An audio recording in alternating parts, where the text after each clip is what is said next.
시청자 여러분 안녕하십니까, 정인아입니다. 대한민국이 12월 달에 계엄이 선포되고 나서 지금도 아직 국정이 정상화되고 있지 않죠. 많은 어려움들이 있고 아직도 해결해야 될 문제들이 산더미처럼 쌓여져 있는데, 지금 이렇게 우리나라가 위기의 국면에 있고 또 많은 일들이 일어나고 있습니다. 12월에 그런 일이 있고 나서 벌써 이제 우리는 1월 말을 향해 가고 있는데요. 참 그동안 우리 국민분들이 고생 많이 하셨습니다. 마음고생도 많이 하셨고, 누군가는 정말 목이 쉬도록 부르짖으면서 나라를 위해 기도하시는 분들이 계셨을 겁니다. 이번에 계엄이 선포되고 나서 좀 대한민국에 바람직한 일들이 생긴 것을 좀 보자면, 20, 30대 젊은 분들이 정치에 굉장히 관심이 많아지셨더라고요. 예전에 제가 20, 30대 젊은 분들과 대화를 할 때는 오히려 제가 정말 우리 흔히 말하는 꼰대인가 싶을 정도로 저 자체가 정치에 굉장히 민감해 있더라고요. 그래서 이제 그럴 때마다 젊은 친구들이 좀 저를 바라보는 시선이 젊은 사람이 왜 이러지? 하는 그런 시선이 좀 느껴지곤 했었거든요. 근데 이제 요즘에는 누구나 다 사석에서 나라에 대한 걱정을 하시고, 또 정치에 대한 또 걱정도 하시고, 여러 가지 이제 그 나라에 대한 이야기들을 많이 서슴없이 하시더라고요. 그래서 이제 그런 국면에서 볼 때는 계엄이 있고 나서 참 많은 국민들이 정치 참여도가 올라갔다라는 것을 정말 제가 일반 생활에서도 느낄 수 있더라고요. 자, 이제 밥을 먹다 보면 옆 테이블에서는 무슨 얘기할까 막 들려올 때가 있지 않습니까? 들어보면 다 그런 얘기예요. 계엄에 대한 얘기, 자유민주주의에 대한 얘기, 뭐 이런 얘기를 하시는데, 밥 먹으면서도 그런 생각했어요. 야, 대한민국은 참 건강하다. 계엄이 이렇게 될 수 있다는 것도 그렇고, 국민이 또 그거에 대해서 참여할 수도 있고, 많은 면에서 봤을 때 정말 너무 멋진 나라다라는 생각을 다시 한번 또 했던 것 같아요. 박근혜 대통령 탄핵 때도 와, 대통령이 탄핵되는 나라가 있구나, 그런 것을 이제 처음 경험하면서 대한민국 그 국민에 대한 그들의 그 힘과 여력 뭐 이런 것들을 다시 한번 느꼈던 그런 계기였는데, 이번에도 또 보면서 직접적으로 민주적인 이런 시위들을 보면서 와, 정말 이게 바로 북한 정권이 무서워하는 대한민국의 실상이구나, 그런 생각이 들었습니다. 많은 분들이 요즘 사석에서 나라 얘기를 하다 보면 저에게 그런 말씀을 물어보세요. 요즘 왜 김정은이 쓰레기 풍선도 안 날리고 어물 풍선도 안 날리고 좀 조용하냐, 이런 물음을 많이 물어보시더라고요.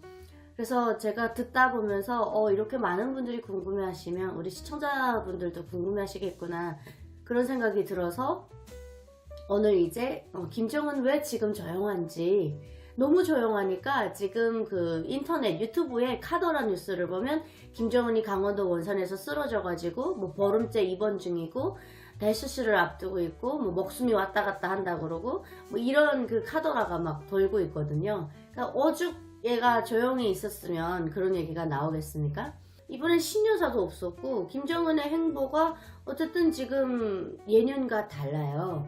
그래서 많은 분들께서 의아해 하시죠. 왜 이러느냐 싶어서.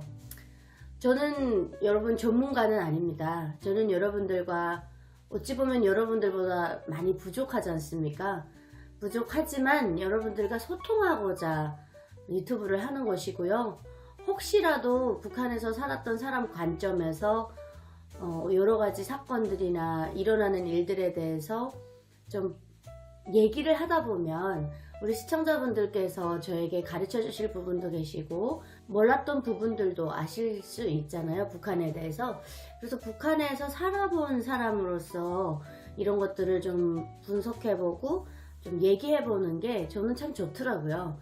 그래서 여러분들께서 저의 컨텐츠를 봐주실 때 어떠한 선입견이나 편견이나 오해가 좀 생기지 않았으면 좋겠고, 그냥 열린 마음으로 좀 소통한다 생각하시고 봐주셨으면 하는 그런 바람이 있습니다. 제가 개인적으로 제 짧은 식견이지만 요즘에 가만히 김정은 이렇게 조용한 걸 보면서 참 하루 강아지구나 그런 생각 많이 합니다. 지금 사실 대한민국이 계엄이 선포되고 나서 대한민국이 이렇게 위기 국면에 있을 때 북한이 사실 잘 안 건드립니다. 왜 안 건드릴까 생각해보면 어떤 나라의 위기가 닥쳤을 때 그 국민의 안보의식은 최고조로 올라갑니다. 위기가 딱 터지면 그때서 먼저 생각나는 건 국가 안보거든요. 국가 안보에 빨간불이 켜졌다라고 생각을 하면 아이 어른 할 것 없이 정말 국가 안보에 대해서 걱정을 하고 나라의 미래를 놓고 걱정을 하죠. 지금 김정은은 지금 같은 때 사실 대한민국을 도발하거나 자극하면 자기에게 마이너스 된다는 걸 너무나도 잘 알아요. 독재 정권이 75년을 이어오면서 45년대 기준으로 볼 때는 80년인데 80년을 이어오면서 얼마나 많은 노하우를 쌓았겠습니까? 그 안에는 우리가 말하는 데이터베이스도 있고 대한민국에 대한 국정에 대한 진단 이런 것들을 80년 동안 계속 모으고 연구하지 않겠습니까? 그래서 대한민국이 어려운 시기 때 괜히 자극했다가 김정은 진짜 목 날아갈 수도 있는 거죠. 왜냐면 잘못 건드렸다가는 미국도 가만히 있지 않을 것이고 김정은 입장에서는 지금 대한민국이 이런 어려운 시기를 걷고 있을 때 잘못 자극했다가는 자기가 정말 큰일 날 수 있다는 걸 누구보다도 김정은이 더 잘 알고 있습니다. 그래서 어물풍선도 계속해서 날리다가 요즘에는 잘 안 날리죠. 그 이유도 지금 같은 때 잘못 건드렸다가 정말 자기 시상에 좋을 일이 없거든요.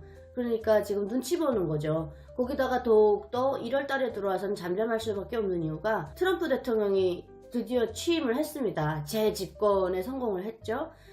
트럼프 대통령이 그 취임을 하기 전에 괜히 대한민국 건들고 그 한미동맹에 대해서 좀 테스트를 해본다거나 대한민국 안보를 흔드는 행위를 한다면 미국도 어쨌든 한미동맹이 있기 때문에 동맹국의 위협이 미국에게 좋지는 않을 거 아닙니까? 그러면 동맹국으로서 계속해서 주시를 하겠죠. 그런데 이럴 때 김정은이 여기에 개입한다거나 김정은이 여기에 대해서 도발을 한다거나 어떤 잘못된 행동을 했을 경우 미국을 자극해서 좋을 일이 없거든요. 그리고 취임식을 앞두고 있었기 때문에 김정은 입장에서도 굉장히 조심해야죠. 왜냐면 취임식이라는 건 어찌 보면 대통령이 재취임을 하면서 정말 그 중요한 날이지 않습니까? 이번에 트럼프 대통령 그 취임식은 진짜 온 세계가 지금 긴장해서 바라보고 있지 않습니까? 우리 대한민국도 마찬가지고요. 그래서 그러한 때 괜히 나대다가 진짜 미국에게 한 방 얻어 맞을 수 있거든요. 그걸 누구보다 잘 알고 있기 때문에 김정은 조용한 겁니다. 그리고 또 지금 시기가 김정은이 좀 나대도 사실 주목을 받을 시기가 아니에요. 김정은이 항상 뭔가 도발을 하고 나대는 게 뭐냐면 관종처럼 자기가 시선을 끌고자 그리고 자기에게 이 이목을 집중시키고자 할 때 그러한 도발 행동들을 많이 하는 것으로 보여지는데 지금은 자기가 나대봤자 오히려 관심 받기보다는 좀 질타를 받게 되고 또 미국을 자극하고 대한민국을 자극하는 것으로 되기 때문에 거기다 지금 또 시진핑 주석이 굉장히 미지근해요. 그 북한에 대한 그 태도가. 그러다 보니까 김정은도 어찌됐건 지금 아마 생각이 많을 겁니다.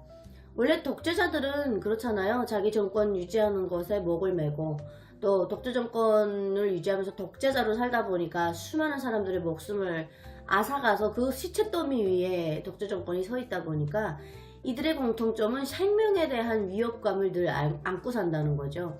스탈린이 사망했을 때도 빨리 발견했으면 살았을 수 있는데 어디 들어가서 자는지 그 방이 하도 많아서 못 찾아냈다고 하지 않습니까? 죽고 나서 3일 만에 발견됐다고 저는 그렇게 알고 있는데 김일성도 마찬가지로 그 묘양산 별장에서 쓰러졌을 때 아무나 자유롭게 출입이 가능하고 나 여기서 잔다 이런 얘기 해줬으면 또 더 빨리 찾아냈을 수도 있겠죠. 그러다 보니까 김정일이 죽였네 말았네 막 그런 루머가 돌기도 하고 그랬는데 어쨌든 김정은 자체도 지금 독재자로서 살아가고 있기 때문에 목숨에 대한 위협 대한 그 두려움 이런 거는 항상 안고 살거든요.